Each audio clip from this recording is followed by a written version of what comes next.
also wanted to understand one interesting trend we saw was that PSU stocks, they have taken a backseat. Stocks like HAL, BDL, IRFC, they've all fallen in 2020 more than 20%. Whereas new age stocks like Zomato, Paytm, PB Fintech, they are back in flavor, and in fact they've doubled almost from their lows from 2024. Is that the trend which you could see is probably the growth coming back? There could be more legs to this rally, PSU stocks taking a backseat? It's what we have discussed earlier of defense and railway stocks, which are largely in the public sector, had become very overvalued, and a lot of the future execution was already factored in. So they were due for a correction. We have seen very good results coming through, and there is a growth on the top line and bottom line, but the valuations have gone into multi-year this kind of growth continuing. So it was quite viable that we would see some amount of consolidation, a breather for a few months, and then the next leg up starts as the execution comes in. As far as the new age economy stocks go, that's a function of growth and momentum coming back as a factor, and we are seeing that getting bought into.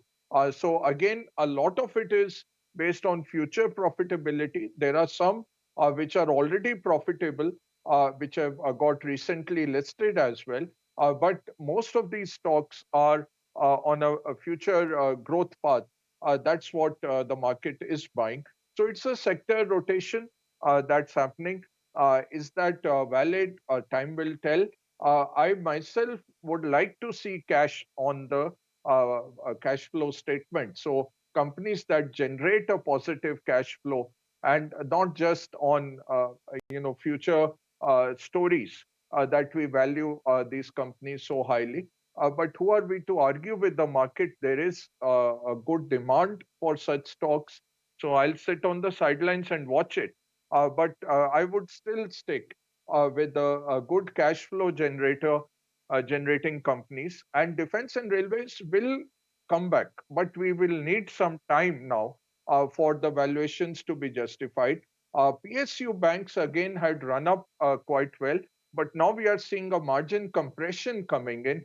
So we are searching for new catalysts, new drivers. The growth is there in credit, but the deposits are coming in at quite a high price. So the margins are compressing, the NIMs are compressing, and that will show up in the results going ahead. That's why we have seen a sell-off in these both FIs and domestic mutual funds have curtailed their positions on the banks. Even private banks have seen some amount of selling in July as per the data reported.